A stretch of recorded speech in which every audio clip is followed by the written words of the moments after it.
In today's video, we're tackling one of the most controversial yet essential supplements for kidney health, the very one that can help you avoid dialysis but is still forbidden by many doctors. Plus, I'll answer two of the biggest questions I get. Can you still recover with a GFR as low as 7? And what are the most effective ways to lower creatinine fast? You know what time it is, Can-A time, or as I like to call it, explains what your doctor never told you day. You've sent me incredible, life-changing questions about kidneys, supplements, and recovery, so let's dive right in. First up, Keto Analogs. These supplements are absolutely critical for anyone who wants to delay or even avoid dialysis, yet many doctors refuse to prescribe them. One of the most common questions I get is, I'm on a low-protein diet and asked about keto analogs, but my doctor won't prescribe them. What do I do? Honestly, it blows my mind. It's 2025, and doctors are still hesitant. Keto analogs are FDA approved, clinically proven to slow kidney decline, and literally designed for patients like you. And here's the irony, they're made by the very same company that runs dialysis centers. So, whether you buy the supplement or end up in the dialysis chair, they profit either way. Here's the bottom line, keto analogs work. Think of them as kidney-safe protein amino acids stripped of the harmful toxins that damage your kidneys. Imagine protein going through airport security. Sorry, sir, you can't board with that urea. What's left is clean, safe protein your body can actually use. Now, the downside: these supplements are expensive. Your wallet might feel like it needs dialysis after buying them. Insurance rarely covers them, and many doctors don't bother prescribing because of that.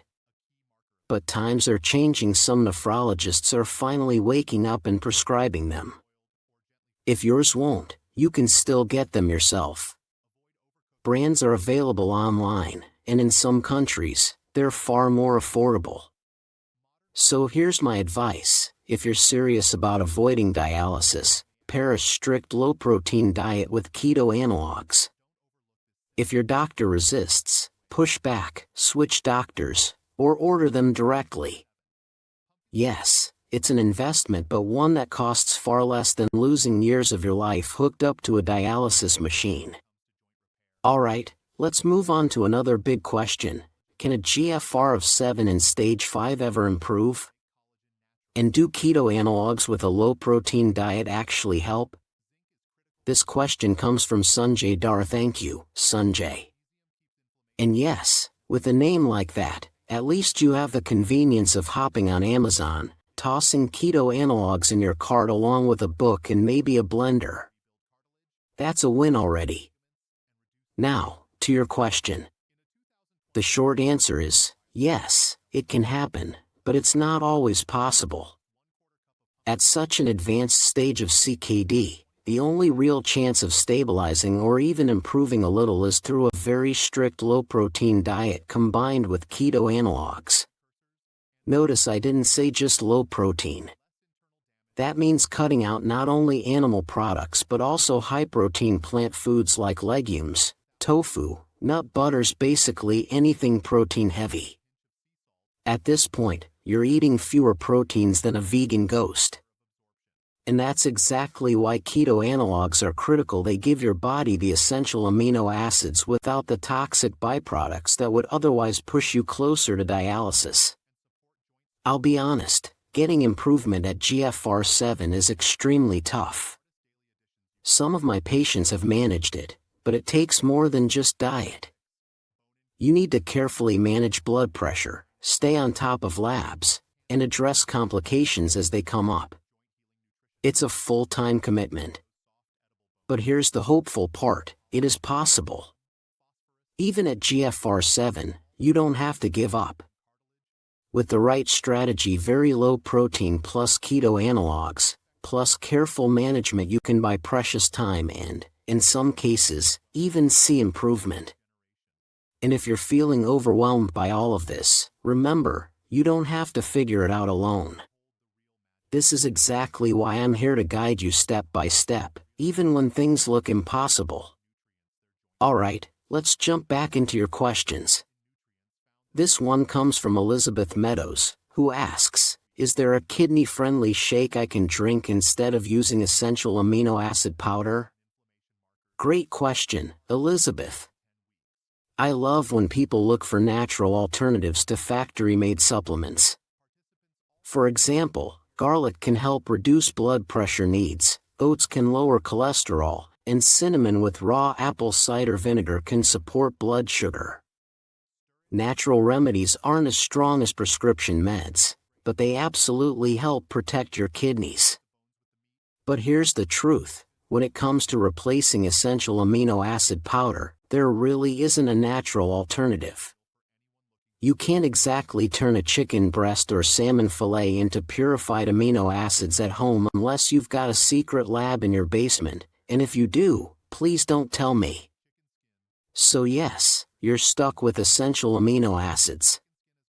For those who don't know, EAA's essential amino acids are similar to keto analogs. Both provide the 9 essential amino acids your body can't make, but EAAs are marketed to bodybuilders, not kidney patients. That's why they're so much cheaper, dirt cheap, in fact, compared to keto analogs. Now, here's the catch, EAAs still carry some of the toxins you'd get from protein. Not nearly as much as meat, eggs, or even plant-based protein, but enough that they aren't as clean or effective as keto analogs. Think of it this way, keto analogs are the fine dining experience for your kidneys, while EAAs are more like fast food. They'll do the job in a pinch, but they're not the gold standard. The real takeaway? Supplements are secondary. Your first step is cutting protein. Once your labs show you're managing that well, then it makes sense to add EAAs or keto analogs. Remember, supplements are like icing on the cake, but your cake has to be a kidney-friendly, plant-based diet.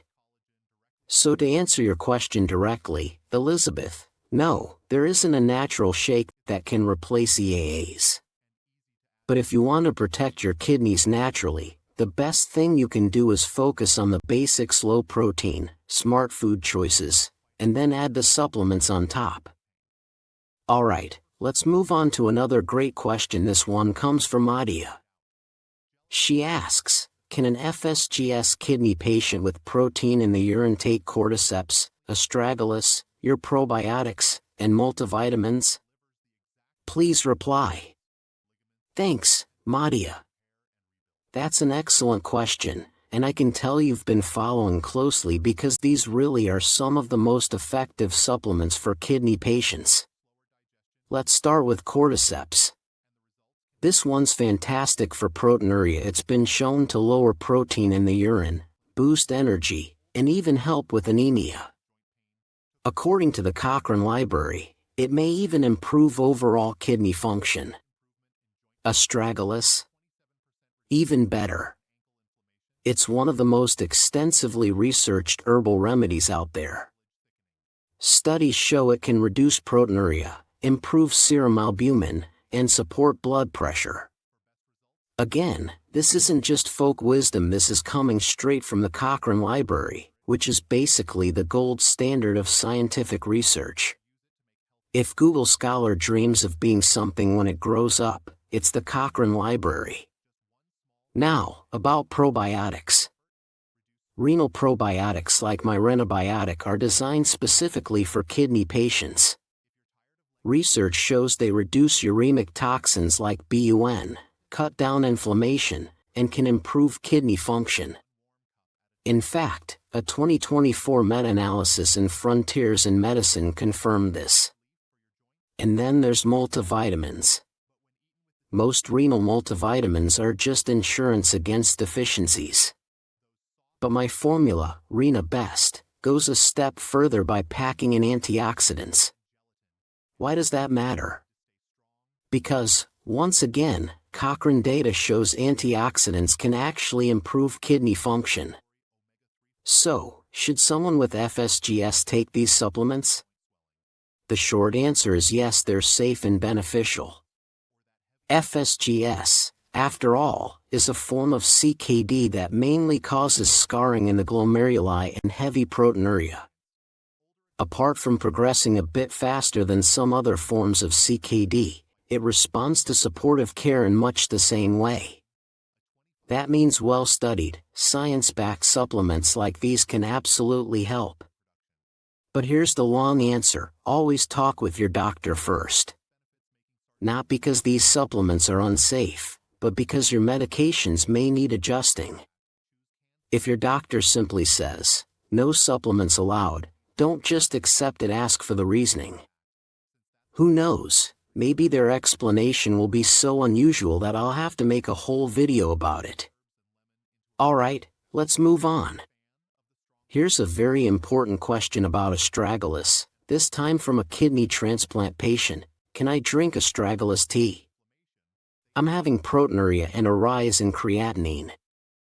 This is a fascinating and tough question. Proteinuria and rising creatinine after a transplant are basically the kidney's version of a flashing check engine light. Yes, another car metaphor. I can already see the comment section revving up. Now, in theory, Stragalus should help. It's well known for reducing proteinuria, and as an adaptogen, it could theoretically calm down the immune system's attack on a transplanted kidney. Sounds great, right? Here's the problem: while Stragalus is one of the most studied herbs for kidney patients, there's very little research on its use specifically in transplant patients. And this is where things get tricky. Stragalus can sometimes stimulate immune activity, which is exactly what you don't want when you're on immunosuppressants. Without solid large-scale studies, we can't say for sure that it's safe in this situation. So my recommendation? Avoid it if you've had a kidney transplant. The risk outweighs the potential benefit. Focus instead on safer, proven strategies like sticking to a proper renal diet and working closely with your transplant team. Speaking of diet, that brings me to the next question, this one from Wendy Nguyen. She asks, do I need to become vegetarian to repair my kidneys? For how long? Or once I'm vegetarian, is it forever? Thank you, Wendy, for this question. My first thought when I read it was, oh no, has the renal diet gone viral on TikTok? Because this isn't like those quit sugar for 14 days challenges. Kidney disease isn't seasonal. You don't just try the renal diet for a few months and then take it off like a summer trend. Think about it: if your doctor prescribed you blood pressure medication, would you ask, how long should I take this? No. You'd take it as long as necessary. The same goes for the renal diet. It's not a fad, it's a medically prescribed way of eating that helps preserve kidney function. So yes, it means eating more greens than a rabbit and training for the lettuce Olympics and finding a way to actually enjoy it. Because unlike a trip to Vegas, this is not a gamble you want to walk away from too early. Stick with it. It works. Alright, time for another diet question. This one comes from Amanda Wilson. She says, I ate spinach salads every day when I was pregnant and still ended up with low iron. I was told the calcium in spinach interfered with absorption. Now, that's not exactly a question, but it does raise an interesting point. Can spinach actually lower your iron levels? Let's break it down. Spinach does contain iron, but it also has calcium and phosphorus, which can reduce iron absorption. On the flip side, it's rich in vitamin C and oxalates, both of which increase iron absorption. So yes, it's a bit of a nutritional tug-of-war. And before you start feeling like this is high school math again, iron plus oxalate minus calcium divided by vitamin C, don't worry. Scientists have already solved the equation for us. In fact, One randomized controlled trial gave 180 pregnant women with anemia either standard iron supplements or 200 milliliters of spinach juice daily. After 4 and 8 weeks, researchers measured their hemoglobin levels, the key marker for anemia. And guess what? The spinach juice actually outperformed the iron supplements. Both groups improved, but the spinach group came out stronger. So, was spinach to blame for Amanda's low iron during pregnancy? Very unlikely. In fact, it's more probable that she simply wasn't eating enough of it. The real issue wasn't spinach, it was portion size. So, to sum it up, spinach is not your enemy here. If anything, it's a secret weapon. Thank you for watching, and God bless.